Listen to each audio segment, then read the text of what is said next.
did scramble, and I've got a hero that's here to save the day, somebody that knows this time slot very, very well, and that the Tolos know very, very well. And he's joining us right now, the one and only, the great Jeffrey Cavanaugh. He's in the building. Captain Trade Down in the building. El Jefe, how are you, sir? And then a hero comes along. There goes my hero. Watch him as he goes. Yeah, pick your hero song. Hello, men. What is up, man? Hey, Jeff. Jeffrey Cavanaugh, All City, Dallas. How's everything going? You about ready to go? Brian just made me pull out my big board. I don't know how many times he did that to you. It's always an awkward feeling, but how's your big board looking?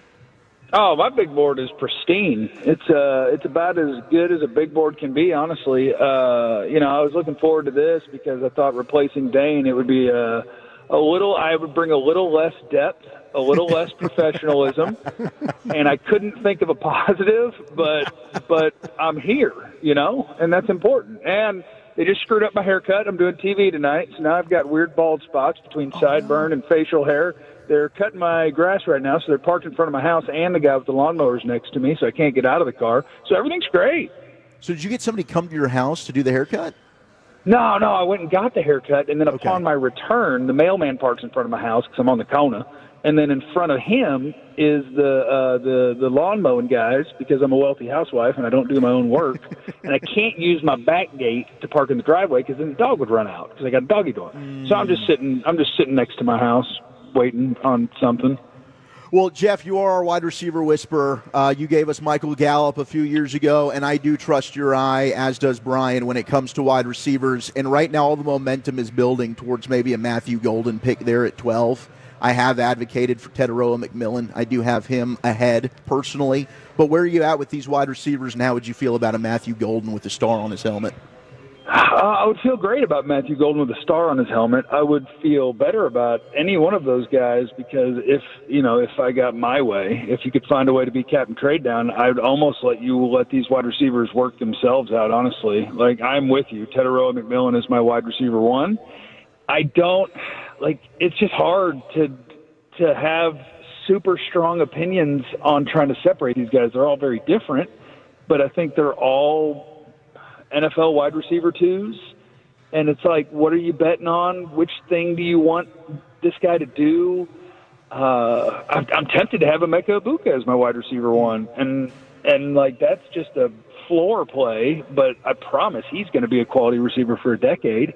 So it's I don't know. I think it's tough. I would love to just magically have an extra day 2 pick, and you just tell me I can have the third or fourth wide receiver off the board, and I would even prefer that to just like, which one do you want? Jeff, when you're trying to battle the Eagles in the division and maybe even the Commanders coming up, is trading back really the best avenue? And if you don't get value, say I'm going to call you and you're interested in trading back, but instead of giving you the 84th player, I'm going to give you player 149. Does that work for you when you're trying to catch up with maybe an opponent in your division that seems to be very willing to go out and do whatever it takes to win? I think there's a point where it doesn't make sense, but I also think the caliber of player between number 10 and number 27 is the smallest I've seen in a draft in terms of like how confident you are that this guy's definitely going to be better than that guy. I think if you were doing real life, true, no doubt first round grades in this class, I got Travis Hunter, Abdul Carter, Mason Graham, Ashton Genty. The end? It's just such a strange draft. And I mean, yeah, I'm not going to give up my preference for almost nothing. But if it's the difference of, you're supposed to get a second-round pick and instead you're going to get a third-round pick, I'll find you an NFL starter in the third round. Yeah. I would do that. Okay.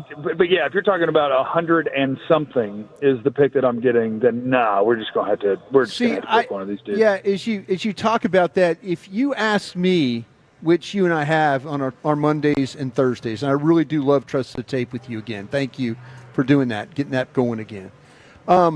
If you told me between player 12, which would be maybe it would be Ravel, the corner from East Carolina, and you That's tell player me 12?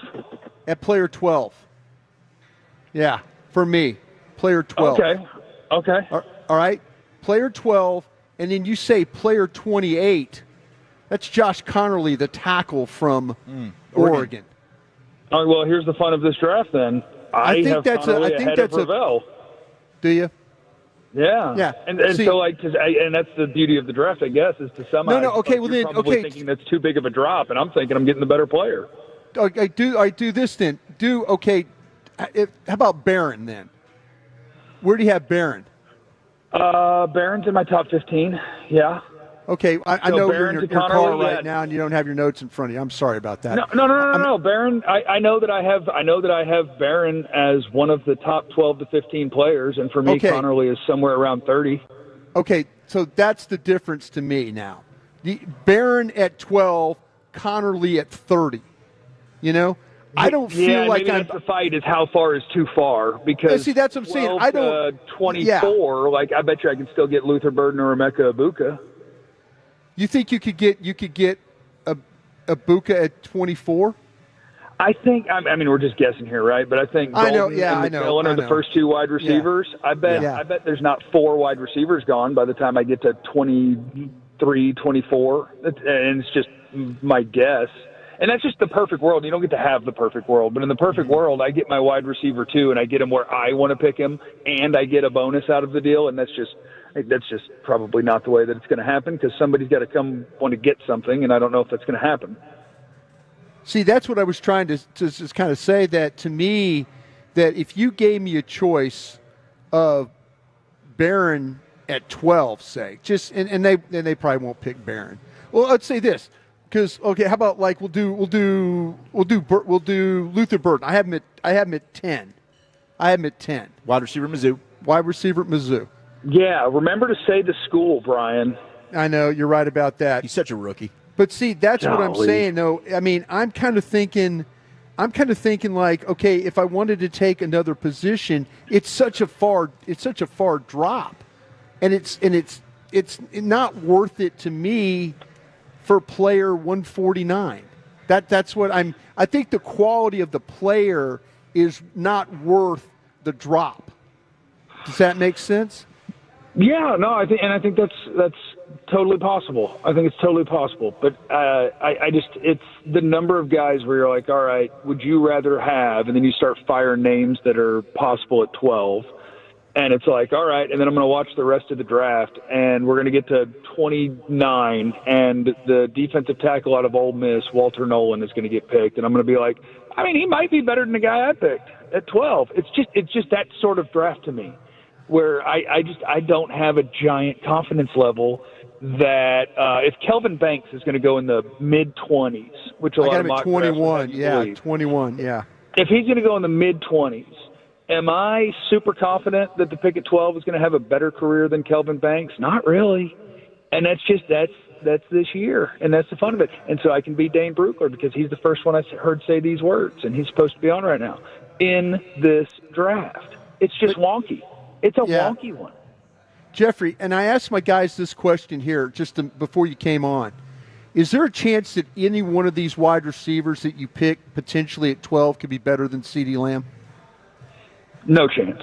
None. Okay. None, and none. How about that? I don't think any of them's a wide receiver one. I would be surprised if anybody from this class ended up being a wide receiver one for anybody. And that's just, I think that is this class. I mean, I think every one of them would be behind Brian Thomas Jr. in last year's draft, which makes him wide receiver 5, and a guy that you think would be picked in the mid to late 20s. Then if I'm reading you the right way, you don't want to pick a wide receiver at 12. You have more. Honestly, here's the thing. It sounds like you have more questions at receiver than maybe you do at other positions. No, the problem is I have those questions at every position. It's like the worst time to ever be the 12th worst team in football because it does. Like you name the position, and I'm not going to love the pick. And it's just like, all right, sweet, have an opinion, Jeff. Who's the guy you want at 12? I'm like, Mason Graham. Well, bad news.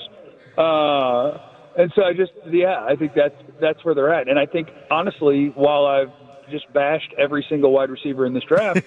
Yeah. I think it makes all the sense in the world that that's going to be the pick at 12, because I think the odds at pick 44 of finding a guy who is wide receiver 2 immediately, and I know, listen, I love the draft, which means that I consistently will overrate the impact that people are going to have as a rookie. Right. But I'd like to think I'm starting to know a little bit better. The idea that somebody at 44 is going to show up to training camp as your second best wide receiver, I think you're being optimistic. And at 12, I think there are 4 guys that I feel pretty good that the day they show up, they're my second best wide receiver. So in a year that I have questions about everybody at 12, it's really not cheating, because they might all 4 be in my top 12 to 15 players. It makes sense to take the big need and go ahead and do it. Jeff, are you more worried about Dallas Cowboys corners or Dallas Cowboys wide receivers? Technically, the answer to that is corners, because I don't think you can take the field. I mean, you can technically take the field, but you're going to take the field in week 1 with Deron Bland, Kaiir Elam, and Kalen Carson, or Izzy McQuamu, and I don't think that's an NFL secondary. So you should pick a corner at 12 then, right? I don't like them any better than the receivers, Brian. I mean, am I going to take my nickel corner at number 12 overall in the NFL draft and take Jahdae Barron? Am I going to take Will Johnson, who I thought I didn't have any questions about his speed, but then the guy's totally healthy and still won't run us a 40? I don't like the receivers. No, don't listen to what I'm saying, Jeff, about that, because you'll get yourself in trouble about the Will Johnson. No, if you like Will Johnson, take Will Johnson. I like Will Johnson. I'm not terrified of him at 12. Am I more comfortable with him at 12 than any of those wide receivers? No. Probably not. Probably not. And that's why I would be like, okay, in most years, this guy gets picked like 36th. If they pick Emeka Ibuka at 12, I'd be like, cool, I hit. I didn't miss. And I would feel good about it. It's the 2025 draft, and honestly, I don't like it. I don't like it at all. We can get 3 starters, though. We can get you 3 starters. That's not a problem. Oh, hell yeah, we can. 3 starters. We ain't going to get you an all-pro. No chance. But we're going to get you 3 starters. We'll take all we can get right now. Jeff Cavanaugh, All-City Dallas, with us here in the nation. Where are you taking your running back? Man, when you start stacking up their needs, I'm going to be the psycho here, and everybody's going to get mad at me. And by the way, look, only Clarence says All City. Like, that's the parent company. We do the DLLS Cowboys podcast, okay? It's just the DLLS Cowboys podcast. That's clear. All City, DLLS. Like, he gets confused about what words to use. If the right guy is at the right spot, I'm picking him in the first 3 rounds. If he's not, I'm the guy who is going to make the Cowboy mistake of last year, which is not – this is their fault. They could have done it differently. Their mistake was pretending that Zeke was an NFL player. You did not have to do that. It could have been done differently. If you are going to get in the first round, you really like your wide receiver there, bang, take him. If in the second round you've got a defensive tackle that's towards the top of your board, bang, take him. In the third round, a corner, whatever, bang, take him. If you have the guy I really want in the right round, I'm taking the running back in the first 3 rounds. I wouldn't force it. If you can get me, my guy would be UCF, R.J. Harvey, 3rd round. Done. Yep. I'll do it. Yep. Second round, I mean, when I first watched Omarion Hampton, I thought I was his biggest fan, wanting to take him at 44. Now it turns out he's like a top 15 pick or whatever. So, like, he would be my guy at 44. And if not, Travion Henderson at Ohio State. That's okay by me. R.J. Harvey in the 3rd round. That's cool with me. Quinshon Judkins in the 3rd round. That's cool with me. If none of those are possible because other teams pick them beforehand, man, I'm going to take a dude in the 5th round, and I'm going to take another dude in the 6th round, and we're going to be okay. Because the only thing that's not okay is pretending that Zeke Elliott or Miles Sanders is your answer. There you go. That's the only thing that's not okay. There you go. And they're about to go back-to-back years doing it and pretending that's okay. Jeffrey, you're a badass. Thank you so much for saving me, sir. Kick ass on TV. We love you, and we'll talk soon. All right, I'm going to go shave my head. See you guys on that free-for-all action tonight. Kicking Hell yeah, ass. Jeff Love Kolb. you. Let's go. Channel 4.